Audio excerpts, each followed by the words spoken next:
Welcome, faculty and staff. Today I'm going to be talking to you about autism. I'm going to be letting you know what autism is, the recent changes in autism, and also how to interact with children with autism. First of all, what is autism? It's actually autism spectrum disorder, or ASD for short. Autism is a neurological disorder that manifests itself in significant behaviors and communication differences. The term spectrum reflects the wide variation of challenges and strengths possessed by each person with autism. No two people with autism are the same, and I think that term spectrum really reflects that. There is not really a solid known cause for autism. Genetics is the one that has been most researched. There's more to back genetics up as being a cause. But there's also a lot of other causes that are being researched and talked about, such as environmental, processed foods go in with that, the fossil fuels that are in our environment, all of that kind of thing goes in with environmental causes. Second is vaccines, which you've probably heard in the news. It's a heated debate, but there has not been much evidence for vaccines in causing autism. And then the last one was new to me, but it's assortative mating theory, which is when the parents are very much alike in their personalities and their interests.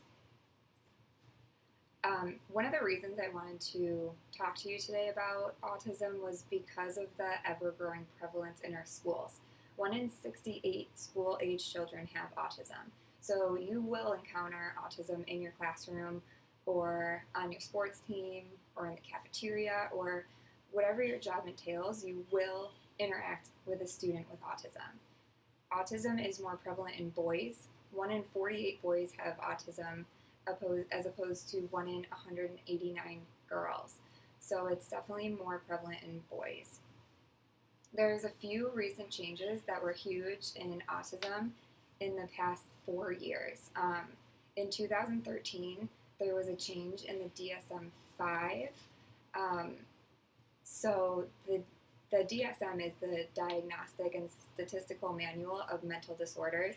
And in 2013, when the DSM-5 came out, it actually dropped the term Asperger's and PDD-NOS, which is pervasive developmental disorder not otherwise specified.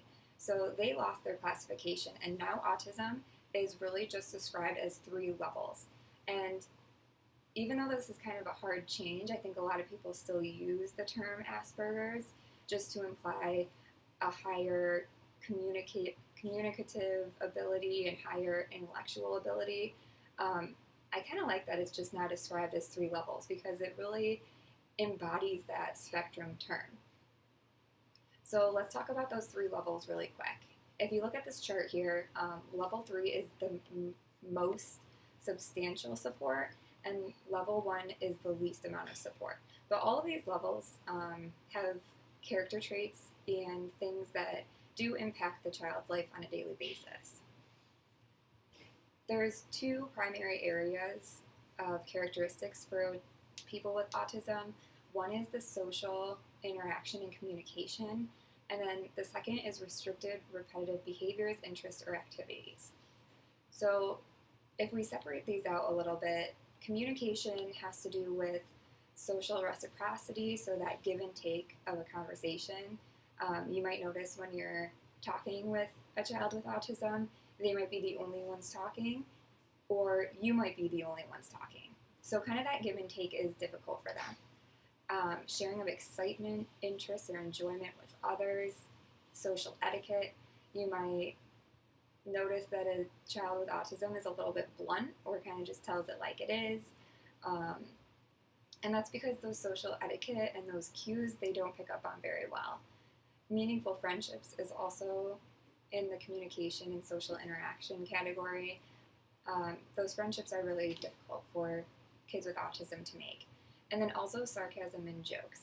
So when you're interacting, it's best to just not use sarcasm, or if you do or you do tell a joke, to make sure that you explain that to the child, because they may not understand, or they may take it in a different way.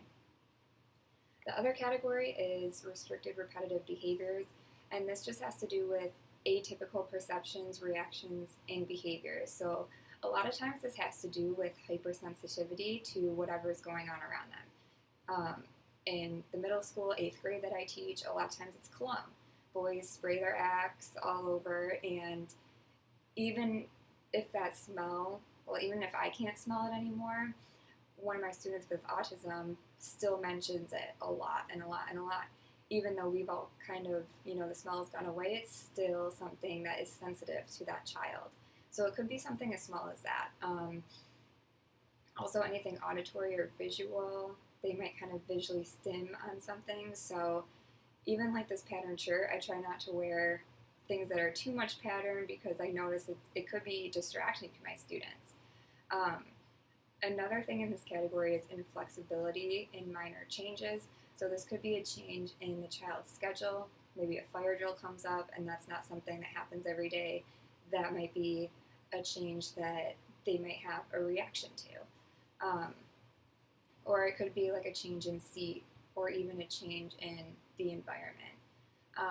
Another thing in this category is compulsive behaviors or repetitive actions, and then restricted interests. So even though these character traits are common in every person with autism, the fashion in which the deficits are manifested are really influenced by age, cognitive level, temperament, and then sensory or physical limitations. To be diagnosed with autism, you can have a medical diagnosis or you can have an educational diagnosis. If you're getting a medical diagnosis, that comes from a doctor's office and they're going to use the DSM-5. Even if a child is medically diagnosed, it does not mean that they're automatically set for special education services under IDEA. So they can't come in with a doctor's note and say, okay, I have autism, give me an IEP. The IEP team needs to do an educational determination of the disability and a need for special services. So that's the difference between those two categories. Sorry, my clicker is being fussy. Hold on. All right, to get a diagnosis in Illinois, believe it or not, each state has different criteria for determining eligibility for autism. So I gave you a handout for the eligibility for Illinois, and Illinois actually breaks it down into 3 categories. So the first one is reciprocal social interaction. The child needs 2 behaviors from this group. The second is qualitative impairment of communication, language, and symbolic development.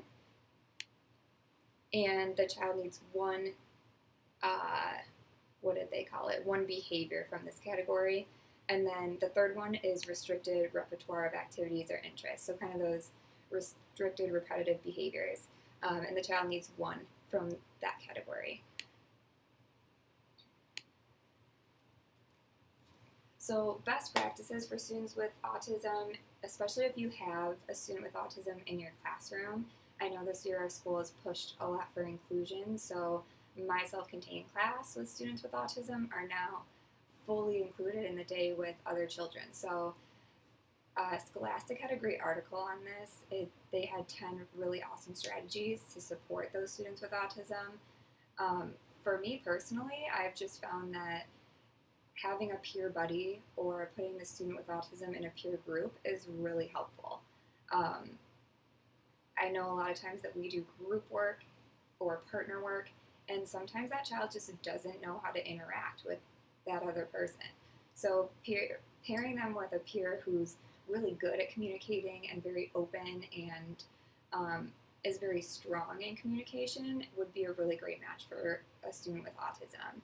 Secondly, just knowing your students. And this is just like you would know any of your other students. Know their special interests, know their likes and dislikes, know their comfort zone, and know their triggers. You do that with all your kids anyway. So just making sure that you do that with your student with autism, because they might have a different reaction to things in your classroom, and you just want to be able to be proactive about that so that those meltdowns and things don't happen as often as they could potentially. I think the best one for me, and this also was mentioned in the Scholastic article, is just teaching acceptance and open-mindedness in your classroom. I think it's very empowering when a student with autism knows that and talks about it and is proud of that and wants to explain that to the rest of their classmates.